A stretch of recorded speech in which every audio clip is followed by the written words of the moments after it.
Warta JMI Podcast Production. Countdown 3, 2, 1. Assalamualaikum warahmatullahi wabarakatuh. Ya, kita jumpa lagi di podcast Warta JMI. Ternyata responnya kemarin cukup banyak juga yang tertarik dengan pembicaraan mengenai naturalisasi nih, Mas Fati. Masih Mas Fati nih, Mas Fati Cabanto. Jadi CEO PSS Sleman. Ya, Mas Fati, ini langsung jadi tema yang sangat menarik karena ada pembatasan dari PSSI untuk musim depan, pemain naturalisasi hanya boleh 2 ya, atau hanya boleh 2 orang? Boleh 2. Iya. Jadi kan aturannya yang kemarin di launching yaitu 4 pemain asing, 1 dari ASEAN, jadi 5 ditambah 5 ya. dengan 2 pemain naturalisasi. Iya. Itu kalau jadi di launching, tapi kan kemarin baru dilepas kepada stakeholder sepak bola lah. Iya, ini bakal jadi permanen atau cuma baru sekedar wacana, tes ombak dulu atau gimana, Mas? Ya nanti kalau sudah permanen ketika di manual liga sudah ada dalam aturannya itu gitu. Kan kita belum ada manualnya untuk musim kompetisi berikutnya. Nah, ini yang menarik soal naturalisasi yang hanya boleh 2. Sementara kita udah banyak sekali melakukan naturalisasi dan protesnya udah banyak sekali tuh, Mas, mengenai naturalisasi yang hanya boleh 2 satu tim. Mas Fatih ngelihat ini sebagai langkah yang bijak atau tidak bijak, atau langkah tepat atau tidak tepat sebetulnya? Sebetulnya langkah yang tepat adalah kita tidak melakukan naturalisasi. Nah, karena naturalisasi itu kan jalan pintas untuk menuju prestasi. ya. Kalau kita melihat sejarahnya, ketika tahun 2010 itu Pak Nirwan Bakri selaku BTN, kalau nggak salah ketua BTN, itu mengutus beberapa wartawan, termasuk di situ ada Reva Dedi Utama, ada Herwiantoro, ada Yesayas, ada Bang Negara. Iya. Mereka menjajaki jalan-jalan ke Belanda bahwa pemain keturunan di Belanda tuh ada yang pengen main di Indonesia. Oh, Dari gitu. hasil itu salah satunya Irfan Bahdim yang akhirnya menjadi warga negara Indonesia. Iya, Seperti iya. itu. Nah, waktu itu memang intinya sih karena pengen prestasi, tapi pemain kita senior tidak bisa dimaksimalkan, maka jalan pintasnya adalah ngambil pemain yang sudah jadi, begitu. Tapi itu pun tidak membawa hasil kan, kita di AFF pun tidak juara. Nah, Sudah naturalisasi akhir-akhir tidak ini, juara juga ya? ya waktu itu AFF kan kita final aja waktu lawan Malaysia kalah itu. Iya. Kan ada Bahdim di situ. Ada Bahdim Ada ya? Bahdim, ada Gonzales kan.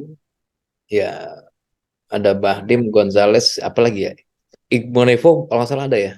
Lupa saya itu. Ya, itu kan waktu itu kan naturalisasi ada berbagai cara. Ada yang memang dia dari negaranya langsung jadi warga negara Indonesia. Ada yang memang secara bagus seperti Gonzales kan dia 5 tahun berturut-turut di Indonesia. Itu Dan yang sesuai akhirnya dengan dapatkan. Undang-Undang Nomor 12 Tahun 2006. Berarti syaratnya harus 5 tahun berturut-turut di Indonesia atau 10 tahun tidak berturut-turut tinggal di Indonesia.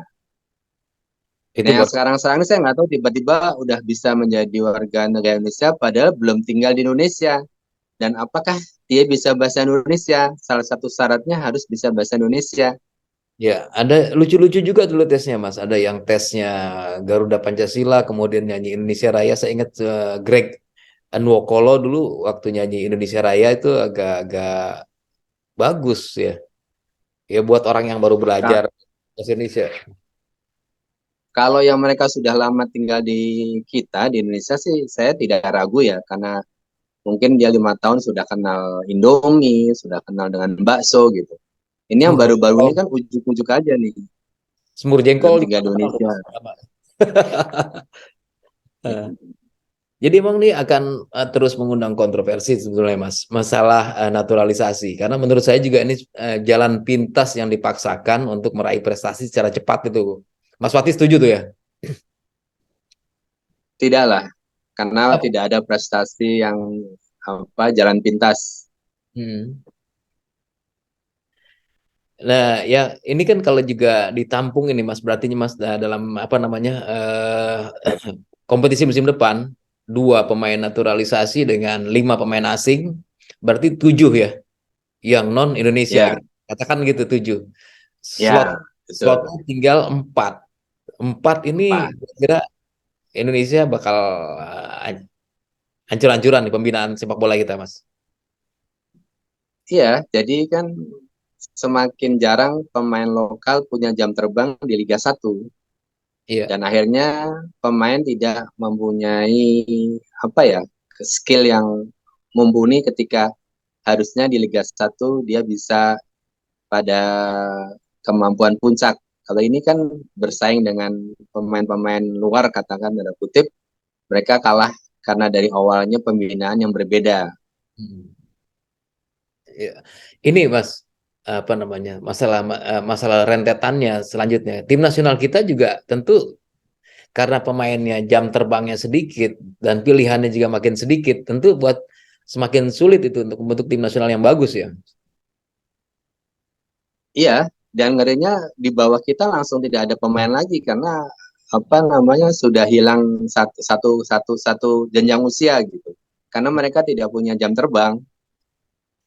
Oke, saya bisa menangkap sih sebetulnya nih arah dari kebijakan ini adalah supaya liganya bagus kan maksudnya kan Mas.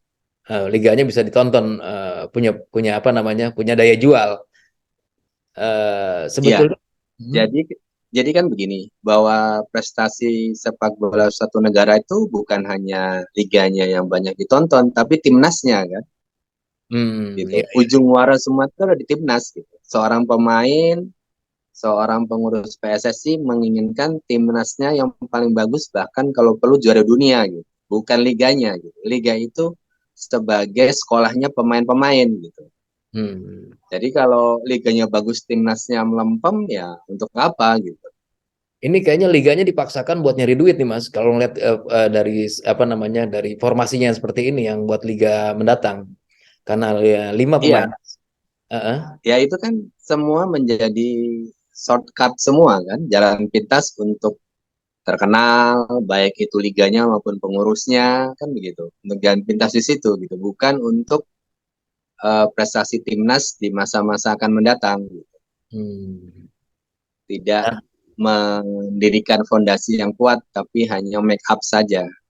Hmm. Saya juga melihat bahwa kalau ini apa namanya sebagai apa namanya jualan ini memang sangat menarik. Tapi dilemanya adalah kita tidak punya pembinaan yang bagus buat tim nasional. Eh, Sektor lain ada Mas yang bisa kita lihat di sini. Misalnya kan pemain-pemain yang diambil ini kan rata-rata adalah pemain-pemain jadi ya Mas ya. Pemain jadi tentu biaya klub pasti akan meningkat juga nih Mas. Iya, pemain jadi itu juga menjadi tanda tanya juga ya, perlu ada sumber yang jelas. Karena kan pada dasarnya kalau pemain yang naturalisasi, kalau di negaranya itu dia dipakai, dia tidak akan ke Indonesia. Eh, Mungkin KW 1 akan dipakai oleh mereka, KW 2 masuk ke liga bawahnya, kan gitu kan. Nah, KW3 mungkin yang ke Indonesia ini KW 3, KW 4 gitu. atau KW-nya KW nih Mas. Ah, Kan eh, gitu. iya, kalau ini kan sepertinya kayak tambal sulam ya dari tahun ke tahun kalau PSSI seperti ini. Beda beda apa namanya? Beda figur di PSSI-nya, beda lagi cara apa namanya? Penanganan liga dan beda lagi penanganan buat tim nasional. Sebetulnya ada nggak sih sebetulnya Mas jenjang jangka pendek, jangka menengah dan jangka panjang buat PSSI ini, buat tim nasional gitu kan kita kan pengen kompetisi bagus muaranya adalah tim nasionalnya berprestasi Mas. Ya pada intinya semua kan kayak sekolahan, semua ada jenjangnya, ada prosedurnya, bahwa seorang yang kuliah tidak bisa tiba-tiba langsung kerja. Dia harus ada semester 1, semester 2, semester 3 sampai semester 8 ya. Tidak Ya. bisa langsung kita skripsi dulu baru ambil mata kuliah di semester 1, kan tidak bisa begitu. Jadi memang mau nggak mau kita copy paste aja negara-negara yang maju di mana pembinaan sudah jalan, kita ikuti gitu. Hmm. Tapi tentu tidak menjadi populis karena tidak ada prestasi. Tapi fondasi-fondasi tentang pembinaan itu jalan begitu. Ya kalau Menurut saya sih begitu gitu. ya kalau sekarang kan ibaratnya nih mau mau jualan di Liga 1 atau Liga Liga Liga Indonesia tahun depan ya. Liga Indonesia tapi tim nasionalnya keganggu. Ini kan bakal jadi dilema Ya, terus, Mas. Kira-kira kalau ya itu dilema benar gitu. eh, Ya kalau mau Liga 1 banyak semua aja pemain asing boleh, itu lebih lebih hebat kali. lebih Lebih menarik ya. rame, lebih menarik. Ya, jadi nggak usah ada pembinaan, biar pembinaan Atau nanti gini, kalau nggak gini, salah satu usulan saya, boleh pemain asing cukup 2 apa 3 maksimal, tapi ya benar-benar marquee player yang mahal gitu, katakan Ronaldo gitu loh. eh, Itu tuh lebih mungkin menjual gitu. Jangan pemain asing yang kagok gitu. ya ngetop kagak ini kan Hmm. cuma Iya, membebani klub buat bayarnya dia ya. iya, Nah, seperti Mas Fatih itu. kan pernah juga menangani tim. Sebetulnya buat pemain-pemain asing ini budgetnya gimana sih Mas? Perbandingannya dengan pemain lokal. Ya itu kan ada secara ini boleh dikatakan pemain asing dengan pemain standar timnas kita itu hampir tidak jauh berbeda Ya, dari kisaran harganya. ya, Jadi kalau pemain timnas tuh rata-rata sudah di atas 1 M kontraknya. ya. Label timnas tuh dari 1 M, antara 1 sampai 2 M. Nah, pemain asing ya di atasnya sedikit lah. Lebih. Pemain asing juga harus kita lihat track recordnya kan. Ada yang umur sudah tua, ada yang dari negara mana gitu kan. Jadi kita harus hati-hati juga gitu, tidak boleh sembrono begitu. Hmm. Ini karena udah dengan formasi seperti ini Mas, 2 pemain naturalisasi dan 5 pemain asing, maksudnya 4 di luar Asia dan 1 Asia ya. Kualitas liganya akan seperti apa nih prediksinya Mas Fatih? Ya, liganya tentunya akan menjadi aneh bagi penonton kita karena dari 11 7 udah wajahnya bukan wajah sehari-hari yang kita lihat gitu. Hmm. Sudah apa ya, aneh aja melihat wajah putih atau wajah apa postur tinggi, ya bukan postur yang kita biasa kita lihat sehari-hari di kita gitu. Eh, Itu dari segi penampilan fisik gitu kan. Terus nanti juga pasti karena dominan ada 7 di tim itu, mereka lebih dominan nanti daripada yang 4 gitu kan. hmm. Sehingga yang 4 ini mungkin malah jadi tersisih, ya dia dalam pergaulan maupun dalam distribusi bola seperti itu. Multi efek ini ya. Tidak hanya Ya, tidak hanya membuat nanti menurunkan nilai pemain-pemain Indonesia yang punya jam terbangnya juga makin sedikit, tapi juga ada efek psikologis, ada efek apa namanya pergaulan, sosiologis, psikologisnya muncul di sini ya. iya karena di tim itu jangan dibilang semua kompak ya. Perselisihan, permusuhan di antara pemain itu ada, Hmm, iri dengki itu ada gitu. Itu ada. geng-gengan juga ada tuh ya, Senior Mas. junior itu ada. Geng-gengan juga ada tuh ya. Ya, ya boleh katakan hampir geng-gengan lah gitu. Yang Eh, biasa line up, tidak biasa line up itu ada.